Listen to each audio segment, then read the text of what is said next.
예, 하나님 말씀을 보겠습니다. 하나님 말씀은 신약성경 요한계시록 2장 1절에서 7절 말씀입니다. 신약성경 요한계시록 2장 1절에서 7절 말씀을 교독하도록 하겠습니다. 에베소 교회의 사자에게 편지하라. 오른손에 있는 7별을 붙잡고 7 금촛대 사이를 그니시는 이가 이르시되, 내가 내 행위와 수고와 내 인내를 알고 또 악한 자를 용납하지 아니한 것과 자신 사도하되 아닌 자들을 시험하여 그의 거짓된 것을 내게 드러낸 것과 또 내가 참고 내 이름을 위하여 견디고 게으르지 아니한 것을 아노라. 그러나 너를 충만할 것이 있나니 너의 처음 사랑을 버렸느니라. 그러므로 어디서 떨어졌는지를 생각하고 회개하여 처음 행위를 가지라. 만일 그리하지 아니하고 회개하지 아니하면 내가 내게 가서 내 촛대를 그 자리에서 옮기리라. 오직 내게 이것이 있으니 내가 니오라 당의 행위를 미워하는도다. 나도 이것을 미워하노라.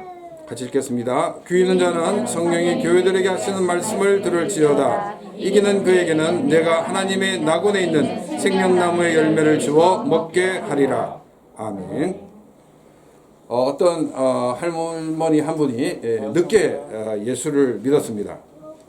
근데 이 할머니는 늘 성경을 가지고 다니시면서 성경을 읽고 계신 거예요.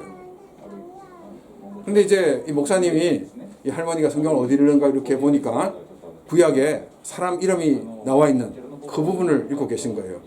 야, 참 대단하다 이렇게 생각하고, 또 다음에 이렇게 어디서 좀 읽는가 이렇게 보니까 또 사람 이름이 나와 있는 부분을 읽고 계신 거예요. 볼 때마다 늘 이렇게 같은 부분을 읽고 있다는 사실을 알게 되었습니다. 그래서 목사님이 할머니께, 할머니 성경에 여러 가지 재밌는 사건들이 많이 기록되어 있는데 제가 그걸 소개해 드릴까요? 이러니까 할머니가 괜찮다고. 자기는 이제 머지않아서 하나님 나라 갈 텐데 그때 이 성경에 기록된 사람들과 만나게 되면 그래도 이름은 알고 있어야 되지 않냐고. 그래서 집중적으로 보고 있다 이렇게 말씀을 했다고 합니다. 성경에 많은 인물들이 등장을 하고 있습니다. 어떤 사람은 한 번 이름이 딱 기록된 것으로 끝나는가 하면 어떤 사람은 많은 장을 이렇게 할애하는 그런 사람도 있습니다. 성경에 그 많이 기록됐다고 그 사람이 좀 하나님이 기뻐하는 사람이다 또 라고 우리가 이렇게 말을 할 수 없다는 것입니다. 요셉 같은 경우에는 많은 분량이 기록되어 있습니다. 그런데 이 아합의 경우에도 많은 분량의 그 사건들이 기록되어 있습니다. 그러니까 이제 요셉 같은 경우는 좋은 케이스이고 이 아합의 경우에는 나쁜 그런 예라고 말할 수가 있을 것입니다. 이처럼 성경에 많은 그런 사람들이 나와 있는데 기독교 가정에서는 자기의 자녀들을 기독교 성경에 나와 있는 그런 이름으로 이렇게 이름을 짓는 경우가 많이 있습니다. 그래서 요한이라든가 요셉이라든가 여자 같은 경우는 한나 또 룻 이런 이름들이 많이 있습니다. 근데 이제 제가 본 이름 중에서 정말 이렇게 왜 부모님이 저 이름을 지어줬을까라고 이렇게 의문을 가진 이름이 있었습니다. 제가 군생활할 때 그 같이 근무하고 있는 방위병 한 명이 이름이 솔로몬이었습니다. 솔로몬. 근데 그 솔로몬이 처음 왕이 됐을 때는 정말로 이렇게 본이 되는 그런 모습이었습니다. 근데 왕이 되고 난 다음에는 그가 점점점 변질되어서 어떻게 보면 우상 숭배의 가장 선두에 선 사람이라고 말할 수 있습니다. 이스라엘이 남북으로 나누어지는 그런 원흉이 되는 사람이 바로 솔로몬입니다. 그래서 정말 이렇게 이해가 되지 않습니다. 우리가 이제 외국 사람들의 이름을 보게 되면은 정말 이렇게 왜 저 이름을 지었을까라고 이렇게 의문을 갖는 이름들이 많이 있습니다. 많은 이름이 있겠지만 오늘 여기 본문 말씀과 관련된 이름이 있는데 니콜라스입니다. 니콜라스. 여러분 니콜라스 케이지 아시죠? 예. 예. 근데 이 니콜라스가 우리 한국어로 번역하면 니골라입니다. 니골라. 이 니골라라는 이름이 처음 성경에 등장하는 데가 어디냐면 이 사도행전에 나와 있습니다. 오순절 성령 강림 이후에 예루살렘 교회가 이제 시작이 되었습니다. 그런데 성도들이 갑자기 확 늘다 보니까 12명의 사도가 성도들을 섬기기에 너무나도 많은 어려움이 있었습니다. 그때 이제 그 당시 사회에 가지고 있던 문제가 뭐냐면 사회 소외계층이 상당히 어려움을 겪었습니다. 그 대표적인 사람이 누구냐면 과부입니다. 남성 중심의 사회에서도 사실 즉 우리 남녀 평등이 된 사회에서 우리가 이렇게 여성들의 어떤 위치를 갖는 것이 굉장히 힘든데 남성 중심의 사회는 더 힘이 들었습니다. 만약에 남편이 세상을 떠나고 나면 거의 대부분은 소외계층으로 이렇게 되는 경우가 많이 있었습니다. 그래서 이 교회는 교회 안에 있는 그런 소외계층의 사람을 돌보기를 시작했습니다. 그런데 여기서도 문제가 생긴 거예요. 왜냐하면 이 교회 안에는 크게 두 그룹의 사람이 있었습니다. 한 그룹은 뭐냐면 조상 대대로 이 이스라엘에 살던 사람입니다. 그래서 이 사람들을 그 히브리파 사람이라고 이야기를 합니다.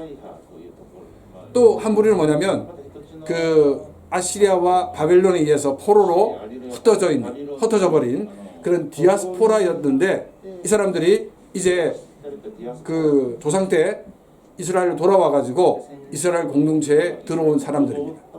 그래서 이 사람들을 헬라파 사람이라고 이야기를 합니다. 자, 오랫동안 터줏대감 노릇하는 히브리파 사람과 새로 전입된 이 헬라파 사람. 그러면 어떤 사람이 더 많은 이득을 얻겠습니까? 그건 이제 우리가 물어보다 마나 오랫동안 그곳에 살던 사람이 많은 혜택을 누리게 됩니다. 근데 교회에서도 구제하는데도 어떤 일이냐면 이 히브리파 가부들이 헬라파 가부보다도 더 많은 혜택을 보는 거예요. 더 많은 혜택을 본다는 말은 무슨 말이냐면 헬라파 가부들이 여러 가지 불이익을 당하고 있는 그 같은 현실이 생겼습니다. 그래서 이 문제를 해결하기 위해서 교회는 어떻게 결정했냐면 7명을 이제 안수해서 세워서 그 사람을 지도자로 세우는 그 같은 모습을 우리에게 보여주고 있습니다. 사도행전 6장 5절 말씀입니다. 온 무리가 이 말을 기뻐하여 믿음과 성령이 충만한 사람 스데반과 빌립과 브르노가와 니가노르와 디몬과 바미나와 유대교에 입교했던 안디옥 사람 니골라를 택하여 그래서 7명을 교회 지도자로 세웠습니다. 그런데 우리가 이제 보통 이분들을 7 집사라고 얘기하는데 성경 어디에도 집사라는 표현은 없습니다. 그래서 7명의 지도자를 세우게 되었습니다. 그런데 우리가 이제 이 맨 마지막에 나오는 사람 그 유대교에 입교했던 안디옥 사람 니골라 바로 이 니골라를 얘기하고 있습니다. 근데 우리가 이제 다른 사람들은 이름만 나열한 반면에 이 니골라는 여러 가지 출신 성분을 이렇게 상세하게 설명되고 있는 그런 모습을 봤을 때 다른 6명과는 좀 출신 성분이 특이하다 하는 것을 우리가 알 수가 있습니다. 나머지 6명은 어떤 디아스포라였다가 다시금 돌아온 사람들입니다. 왜냐하면 이 사람들의 이름이 대부분 다가 이 그리스식의 이름입니다. 그러니까 헬라식의 이름을 가지고 있습니다. 그래서 이 사람들이 분명히 디아스포라였다가 언젠가 돌아와서 정착해 있는 그 같은 헬라파 사람들이다. 그런데 이 니골라의 경우에는 자기 당대에 이제 이 유대교에 입교한 사람이라고 보고 있습니다. 그렇다고 이 사람이 완전히 이방인은 아닙니다. 왜냐하면 유대인 공동체에 들어오려고 그러면 어머니가 유대인일 때만 들어올 수가 있습니다. 자기가 이방인인데 이 유대교에 들어오고 싶으면 그 사람은 그냥 이방인입니다. 이방인으로서 유대교에 입교한 사람입니다. 그렇지만 이 공동체에 들어와 있다는 그 자체는 조상은 분명히 유대인이었다 하는 것을 우리가 알 수가 있습니다. 그런데 이 사람이 당대에 자기가 이제 이스라엘 공동체에 들어왔다 하는 사실을 우리가 알 수가 있습니다. 근데 이제 우리가 이 사도행전의 이 니골라는 굉장히 좋은 이름입니다. 니콜라스 써도 아무런데 우리가 저항감이 없습니다. 근데 우리가 오늘 본문에 나오는 이 니골라는 상당히 좋지 못한 의미로 사용되는 것을 우리가 보게 됩니다. 그러면 어떤 나쁜 의미가 있는가를 우리가 지금 살펴보는데 이제 서양인들이 왜 이름을 니콜라스라는 이름을 지었는지 사실 이해가 되지 않습니다. 좋은 의미도 있지만 나쁜 의미가 더 많은 이름인데 왜 이렇게 사용했는지 이해가 되지 않습니다. 자, 그러면 6절 말씀을 보겠습니다. 오직 내게 이것이 있으니 내가 니굴라 당의 행위를 미워하는도다. 나도 이것을 미워하노라. 1절에서 예수님께서는 7뼈를 붙들고 7 금축대 사이를 다니시는 그런 예수님의 모습을 보여주었습니다. 그리고 2절과 3절은 에베소 교회 성도들이 잘하고 있는 그런 모습을 칭찬하는 것을 우리가 보게 됩니다. 4절은 이제 책망하는데 4절 서두에 그러나 라는 단어를 쓰고 있습니다. 사람들이 칭찬을 들으면 우쭐해가지고 이제 거기에 취해버릴 수가 있습니다. 그래서 주의를 환기시키기 위해서 예수님은 그러나 라는 단어를 쓰시면서 그들의 그 잘못을 책망하고 있는 것을 우리가 보게 됩니다. 그리고 5절에서는 그들이 가지고 있는 문제를 어떻게 해결할 수 있는가를 설명을 하였습니다. 그러고 난 다음에 6절 말씀에 이제 우리 성경은 오직이라고 되어 있고 일본어 성경은 시카시라고 되어 있는데 그러나라고 되어 있는데 이 헬라 성경은 그러나로 되어 있습니다. 그러니까 이 시카시가 오히려 더 정확한 번역이죠. 왜냐하면 이제 사람이 책망을 들으면 굉장히 의기소침해집니다. 그래서 내가 왜 그렇게 살았을까 뭐 여러 가지 어떤 그런 모습을 가지게 됩니다. 그래서 예수님께서는 그러나 하고 다시 말씀하면서 다시금 이 분위기를 환기시키는 모습을 우리는 보게 됩니다. 우리가 이제 이 말씀을 원어로 된 것을 이제 직역을 하게 되면 이렇게 됩니다. 그러나 내가 이것을 가지고 있다. 너는 내가 미워하는 니굴라 당의 행위를 미워하는도다. 라고 이렇게 이야기를 하고 있습니다. 에베소 성도들이 주님을 향한 첫사랑을 떠났지만은 그럼에도 이 에베소 교회 성도들은 주님이 기뻐하시는 모습을 가지고 있었다는 것입니다. 그것은 예수님이 미워하시는 니굴라 당의 그런 행위를 같이 미워하고 있다는 것입니다. 이제 니굴라가 누구인가? 제가 조금 전에 말씀드렸던 것처럼 이 사도행전 6장 5절에 처음으로 니굴라라는 이름이 나오고 있습니다. 근데 이제 그 사람이 시간이 지나면서 신앙이 변질되어서 이제 이단의 이 총수가 되어 있는 그와 같은 모습을 우리가 보게 됩니다. 가는 학자들 중에서는 이거는 그 사도행전에 나와 있는 그런 니골라가 아니다 라고 말하는 분들이 있는데 그러나 정말 이렇게 어떤 자료를 보게 되면 대부분이라고 되어 있고 어떤 부분은 전혀 아닌 것처럼 이렇게 되어 있습니다. 그런데 이제 저희가 배운 거는 그 니골라 이 니골라다 하는 것이 저희들이 배운 내용입니다. 그러면 이 니골라 당이 가르치는 것이 무엇인가 하는 것입니다. 여러분, 제가 이제 그 헬라 철학을 얘기할 때 가장 헬라 철학의 중심이 뭐라고 그랬습니까? 헬라 철학은 이원론이라고 말씀을 드렸습니다. 이제 이원론이라고 해서 모든 것을 둘로 딱 쪼개가지고 하나는 영, 하나는 육. 이 영은 굉장히 선하고 깨끗하고 육은 굉장히 더럽고 악한 것이다 하는 것이 이 이원론이라고 말씀을 드렸습니다. 그래서 이들의 신앙이 이 이원론 영향을 많이 받게 됩니다. 우리가 조금 전에 봤듯이 안디옥에서 입교한 그 니올라라는 것 같은 표현이 있죠. 이 사람은 정말 자기 당대까지 헬라 철학의 영향을 많이 받았던 사람인 것을 우리가 알 수 있습니다. 그래서 이들은 어떻게 생각하냐면 우리 인간의 그 육은 어떻게 되든 간에 우리 영혼은 우리가 구원을 받는다라고 이야기를 하고 있습니다. 왜냐하면 영혼은 선하기 때문에. 그러면 어떤 문제가 있냐면은 그러면 우리가 이 땅 살아가는 가운데 정말 육체가 원하는 대로 아무렇게 살아도 우리가 구원을 받는다 하는 것 같은 설명이 되어지는 것입니다.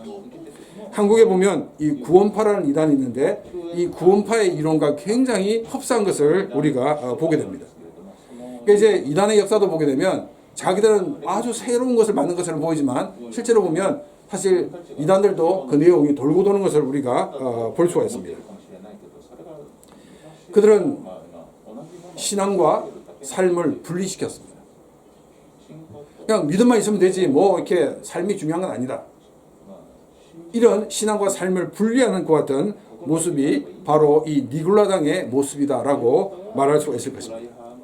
말은 엄청나게 그럴듯하게 하는데 그들의 삶은 정말 하나님의 말씀과 상관이 없는 그런 모습으로 그들은 살아갔다는 것입니다. 왜냐하면 영원히 구원받기 때문에. 그래서 그들은 신앙과 삶을 분리한 그런 삶을 살았습니다. 그런데 예수님은 바로 이처럼 신앙과 삶을 분리하는 것을 굉장히 미워하시는 것을 우리가 알 수가 있습니다. 여러분, 우리 자신의 삶은 어떻습니까? 나의 신앙과 나의 삶은 분리된 상태에서 살지는 않습니까? 교회에서는 굉장히 신앙적인데 교회문만 나가기만 하면 세상의 원리로 살아가는 그런 삶은 아닙니까? 우리는 우리의 가정에서 우리의 믿음과 우리의 삶을 일치시켜야 합니다. 우리는 우리의 직장에서 우리의 믿음과 우리의 삶을 일치시키는 그런 삶을 살아야 됩니다. 만일 우리가 그렇게 살지 않고 있다 그러면 주님이 미워하시는 니골라당의 그와 같은 모습을 가지고 살아가고 있다는 사실을 우리는 기억을 해야 됩니다. 이것은 다른 말로 주님이 미워하시는 삶을 살고 있다 하는 말로 우리는 또한 표현을 할 수가 있습니다. 우리의 신앙과 우리의 삶을 분리하는 삶이 아니라 우리의 신앙과 우리의 삶이 일치된 우리의 삶 속에서 우리의 신앙 고백이 드러나는 그런 귀한 삶이 되어야 한다는 것입니다. 우리 요즘 텔레비전 예능 프로를 보게 되면 이제 연예인들 집에 카메라를 설치하고 이제 삶의 모습이 비춰집니다. 근데 그 모든 것이 100% 다 비춰서 보여줄까요? 아니면 편집을 해서 보여줄까요? 편집을 해 보여줄 것입니다. 뭐 흥미를 끌기 위한 그런 부분들을 발전할 수도 있고 또 때를 따라서는 구태여 화장실 가는 모습까지 비춰줄 수 없으니까 다 끊을 것입니다. 근데 여러분, 여러분의 삶을 누가 카메라를 설치하고 여러분의 삶을 찍는다고 생각해 보십시오. 그러면 이 영상에 비춰진 나의 삶을 다른 사람들에게 100% 공개할 수 있는가 하는 것입니다. 만약 내가 이것을 감추고 싶고 보여주기 싫다고 그러면 그것은 나의 신앙과 나의 삶이 일치를 하지 않고 있다는 증거가 된다는 것입니다. 여러분, 내가 살아가는 이 삶이 언젠가는 드러나게 되어 있습니다. 이것이 우리가 주님 앞에 드러나는 것은 필연적인 것이고 우리가 주님 앞에 가기 전에 우리의 삶이 드러나게 된다는 것입니다. 여러분, 독재자들이 자기의 그 어두운 면을 가리기 위해서 얼마나 많은 노력을 했습니까? 그러나 그 독재자들이 살아있는 그 가운데서 그런 죄악들이 드러나서 그들이 이 망하는 것 같은 모습을 우리는 보고 있습니다. 그 어떤 사람도 자기의 그 어두운 면을 감출 수가 없다는 것입니다. 지금 당장 사람이 모를 수 있습니다. 그러나 그것이 언젠가 드러나게 될 때 우리는 더 큰 부끄러움에 휩싸이고 말 것입니다. 그때 우리는 우리의 삶과 우리의 신앙을 일치시키는 그런 삶을 살아가는 삶이 되어야 한다는 것입니다. 처음사랑을 회복하고 또 니골라당의 행위인 삶과 신앙을 분리하는 그런 삶을 미워하는 삶을 살아야 한다는 것입니다. 왜냐하면 주님이 신앙과 삶이 분리된 삶을 미워하시기 때문입니다. 7절 말씀입니다. 귀 있는 자는 성령이 교회들에게 하시는 말씀을 들을지어다. 이기는 그에게는 내가 하나님의 낙원에 있는 생명나무의 열매를 주어 먹게 하리라.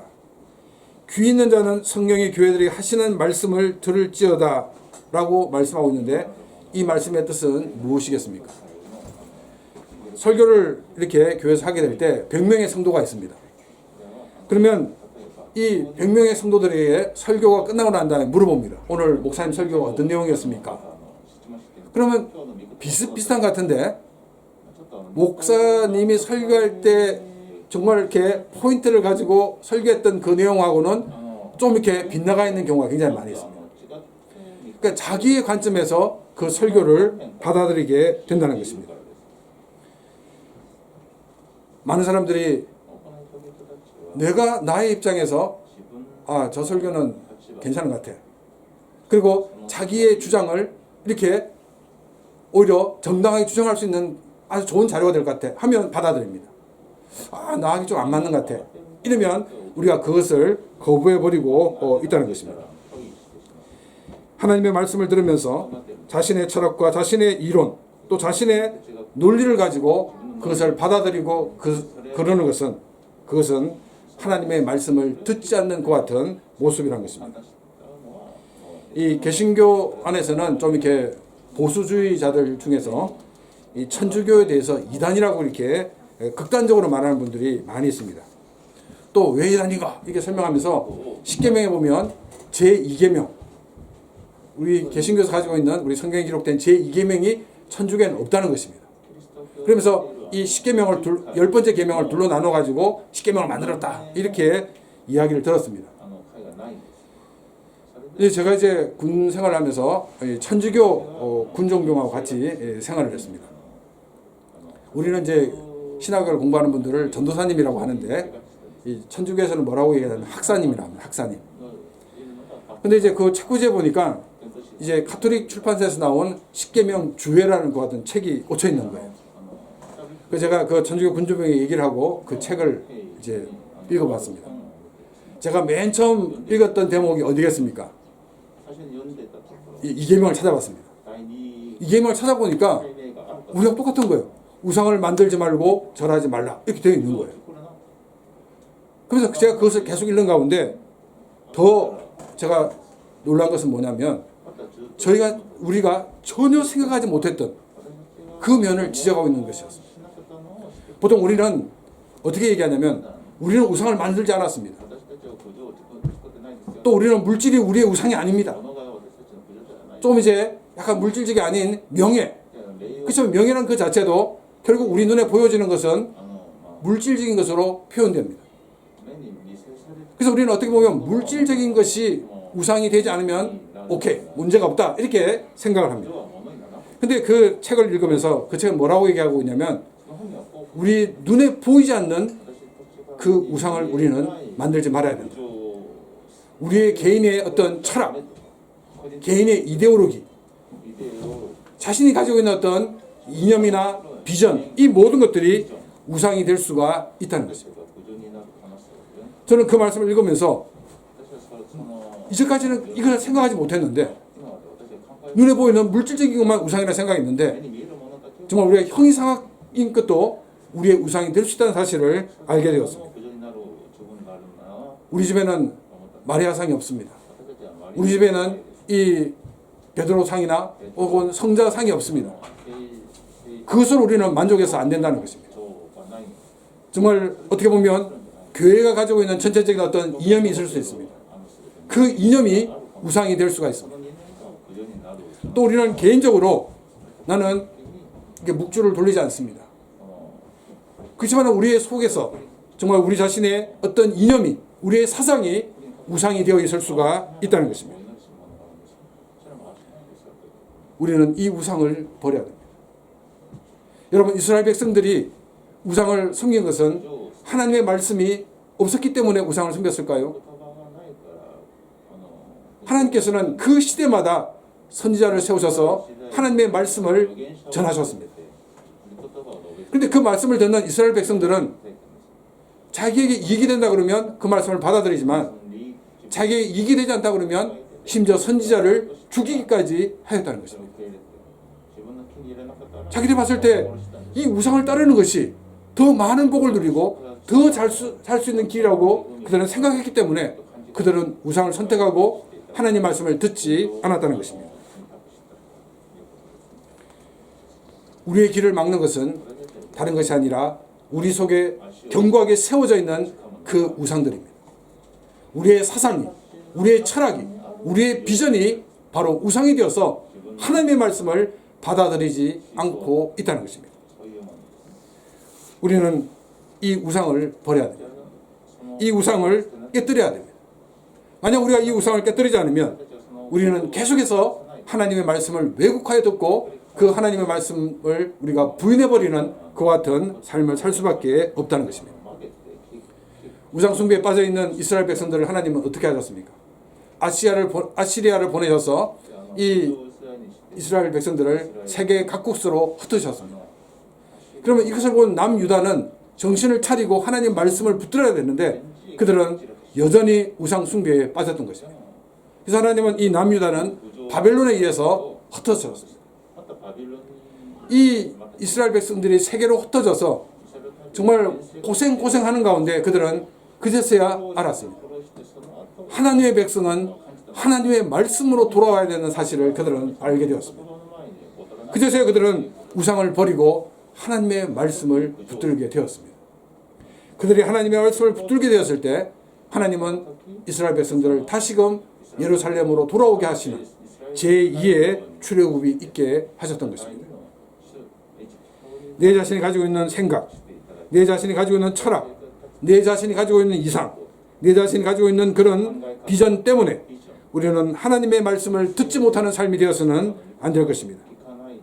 하나님의 말씀을 왜곡시키고 듣지 못하게 하는 모든 우상을 다 버리고 하나님의 말씀을 듣고 그 말씀에 순종하는 그런 귀한 삶이 되기를 바랍니다. 7절 말씀 끝부분에 이기는 그에게는 내가 하나님의 낙원에 있는 생명나무의 열매를 주어 먹게 하리라고 말씀하고 있습니다. 이것을 헬라 성경을 그대로 번역하면 이기는 바로 그에게 내가 하나님의 낙원에 있는 생명나무로부터 먹도록 줄 것이다.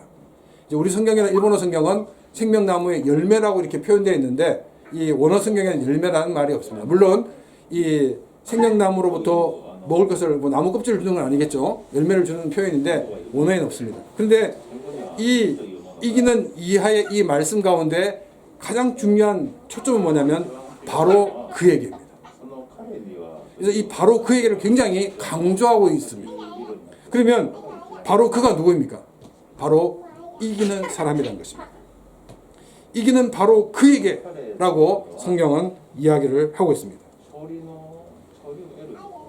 에베소 교회에 칭찬한 것들을 잘 지켜나가고 또 책망한 것을 바로잡고 또 니골라당의 행위를 미워하는 그와 같은 삶을 살아가는 가운데 철저히 자신의 우상을 버리는 그 삶을 이야기를 하고 있습니다.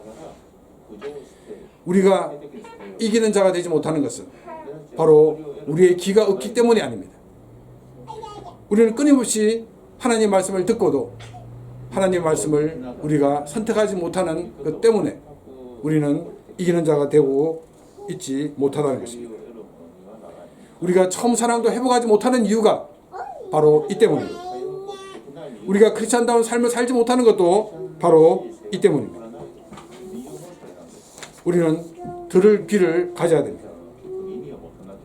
정말 우리 인생에 쌓여있는 그와 같은 이 우상을 깨뜨리고 하나님의 말씀을 듣고 그 말씀에 거하는 그런 귀한 삶이 되어야 한다는 것입니다. 그래서 우리는 이 모든 것을 이기는 자가 되어서 하나님이 약속하신 그 은혜와 복을 누리며 살아가는 그런 귀한 삶이 되기를 바랍니다. 이기는 그에게 주님께서 말씀하신 것은 하나님 나라에 있는 생명나무의 열매를 주어 먹게 하리라고 얘기하고 있습니다. 하나님 낙원에 있는 생명나무로부터 먹을 것을 줄 것이다. 이 낙원은 파라데이소스입니다. 파라데이소스. 영어로 얘기하면 파라다이스입니다. 낙원. 근데 이 낙원에 대해서 또 사람들은 여러 가지로 설명을 하고 있습니다. 예수님이 재림하기 전까지는 하나님 나라가 완성되지 않았기 때문에 예수님이 재림할 때까지 크리스찬들이 대기하는 곳이다. 이렇게 말하는 사람들이 있습니다. 이 천주교에서 말하는 연옥과 다른 것이 뭐냐면 이 연옥은 천국 가기에는 부족하고 지옥에 가자니 좀 아까운 사람, 이런 사람들을 그 연옥에서 좀 이렇게 훈련을 많이 시켜가지고 그 훈련이 통과되면 이제 천국에 보내는 것이 연옥입니다. 근데 이 낙원을 실망한 사람들은 천국 아직까지 예수님이 재림하면서 완성되는 것이기 때문에 그때까지 대기하는 곳이라고 이렇게 이야기를 합니다. 자, 그러면 이 생명나무에 관련된 구절이 하나 나와 있는데 요한계시록 22장 2절 말씀입니다. 길 가운데로 흐르더라. 강 좌우에 생명나무가 있어 12가지 열매를 맺되. 지금 이 광경은 지금 하나님 나라에 있는 천국의 모습을 보여주고 있습니다. 그러면 이 하나님 나라 천국에 생명나무가 있습니까 없습니까? 여기 있습니다. 그러니까 즉 이 낙원에 있는 그 생명나무 열매라는 것은 뭐냐면 하나님 나라에 있는 생명나무를 먹게 하겠다 하는 말씀입니다. 그러니까 지금 낙원이란 말과 하나님 나라의 하나님의 낙원이란 말과 하나님 나라는 같은 표현이라는 것입니다. 그럼 이제 좀 목사님 좀 억지 아닙니까? 라고 말할 수 있는데 이 예수님이 십자가에 못 박힐 때 한쪽 강도가 이렇게 얘기합니다. 예수여, 당신의 나라에 임하실 때에 나를 기억하소서. 어디에요? 당신의 나라에, 천국에 임할 때. 그때 예수님께서 이렇게 말씀하십니다. 내가 진실로 내게 이르노니 오늘 내가 나와 함께 낙원에 있으리라. 이 말이 도대체 무슨 말인가? 이 사람은 당신의 나라에 임하실 때라고 얘기했는데 예수님은 나와 함께 낙원에 있으리라고 얘기하고 있습니다. 예를 들어서 당신 집에 몇 시까지 가면 됩니까? 물었습니다. 그러니까 저희 아파트까지 10시에 오면 됩니다. 이렇게 대답했습니다. 그러면 이 집과 아파트는 다른 곳입니까? 같은 곳입니까? 이 문맥의 흐름을 봤을 때 같은 곳입니다. 자, 그러면 이 당신의 나라에 임하실 때 나를 기억하소서라고 말씀할 때, 강도가 얘기할 때 예수님께서 내가 오늘 나와 함께 낙원에 있으리라, 이 말은 낙원과 하나님의 나라는 동일한 장소라는 것입니다. 만약 그렇지 않다고 그러면 예수님께서 그게 아닌데 이렇게 말씀하셨을 텐데, 예수님께서 아무 말씀 없으시고 이렇게 말씀하신 걸 봤을 때 이것은 동일한 장소라는 것을 알 수가 있습니다. 그래서 이 하나님 나라라는 것은 바로 이 하나님의 낙원과 같은 말입니다. 그래서 천국, 하나님의 나라, 하나님의 낙원, 이 모든 것이 바로 동일한 장소를 이야기를 하고 있습니다. 자, 두 번째 우리가 봐야 되는 것은 뭐냐면 생명나무로부터 먹도록 줄 것이다 라는 것 같은 말씀입니다. 이 생명나무란 단어는 어디서 나오냐면 창세기에 나와 있습니다. 창세기에 하나님께서는 이제 에덴 동산을 만드시고 그에게 그 동산 가운데 생명나무와 선악을 알게 하는 나무를 주셨습니다. 근데 하나님께서는 선악을 알게 하는 나무를 먹지 말라고 하셨는데 인간이 그걸 먹음으로써 범죄하게 되었습니다. 그래서 하나님께서는 뭐라고 말씀하시냐면 이들이 생명나무를 먹어서 영생할까 하노라 라고 하시면서 그 생명나무로 접근하는 길을 막으셨습니다. 이 생명나무는 우리가 영생하는 것을 이야기를 하고 있습니다. 우리 인간은 이제 범죄한 이후로는 영생을 누릴 수 없습니다. 우리 인간은 이 낙원을 누릴 수가 없습니다. 우리가 과학이 발달되면 발달될수록 우리가 편리할지 모르지만 그러나 우리는 많은 과든 또 피해가 있습니다. 우리 지난번 우리 장로님 창조는 잘 말씀해 주셨죠. 또 우리가 과학이 많이 발달되면 우리가 영원히 살 것처럼 생각하지만 우리 인간은 영원히 살 수가 없는 존재라는 것입니다. 그러나 우리가 예수 그리스도를 믿으면, 예수 그리스도 안에 거하면 우리가 하나님 나라에서 영생을 누리게 될 것이다라고 주님은 우리에게 말씀을 하고 있습니다. 바로 이 모든 것을 누리는 사람이 누구냐면 이기는 바로 그에게입니다. 이기는 바로 그에게 하나님께서는 우리에게 영생을 약속해 주셨다는 것입니다. 우리는 이기는 사람이 되어야 됩니다. 우리가 이기는 사람이 되기 위해서는 우리가 철저히 하나님의 말씀을 들어야 됩니다. 나에게 끊임없이 말씀하시는 그 말씀을 우리는 아멘하며 그 말씀을 받아들여야 됩니다. 내 속에 있는 그 우상을 깨뜨려야 됩니다. 그래야지만이 우리가 이기는 자가 될 수가 있습니다. 여러분, 이스라엘 백성들을 하나님을 섬기면서 우상을 섬겼던 이스라엘 백성들은 참 하나님의 백성이라 말할 수 있습니까? 우리는 말할 수 없을 것입니다. 그렇다 그러면 내가 나의 우상을 가지고 하나님의 말씀을 듣지 않고 하나님의 말씀을 외우고 듣는다 그러면 정말 그런 모습의 나를 하나님의 백성이라 할 수 있는가 하는 것입니다. 우리는 이기는 자가 되기 위해서는 들을 귀를 가져야 됩니다. 들을 귀를 가지기 위해서는 우리 속에 있는 그 우상들을 다 부숴야 됩니다. 그래서 하나님의 말씀이 선포되어질 때 그 말씀을 아멘으로 받아들이고 그 말씀에 순종하는 삶을 살아야 한다는 것입니다. 우리 모두가 우리 눈에 보이지 않는 그런 형이상학적인 것 같은 우상들을 다 가지고 있습니다. 우리는 이 우상을 깨뜨릴 때만이 우리는 하나님의 사람으로 이기는 사람이 될 수가 있습니다. 우리는 이스라엘 백성들을 향하여 저들은 왜 저럴까? 왜 바알을 숨기지? 왜 아세라를 숨기지? 이렇게 말하지만 우리는 눈에 보이지 않는 우상을 섬기고 있다는 사실입니다. 주님은 우리에게 이렇게 말씀하고 계십니다. 우리 같이 한번 읽어보겠습니다. 7절 말씀입니다. 귀 있는 자는 성령이 교회들에게 하시는 말씀을 들을지어다. 이기는 그에게는 내가 하나님의 낙원에 있는 생명나무의 열매를 주어 먹게 하리라. 우리 모두가 귀를 열고 하나님의 말씀을 듣고 순종하는 그런 삶이 되기를 바랍니다.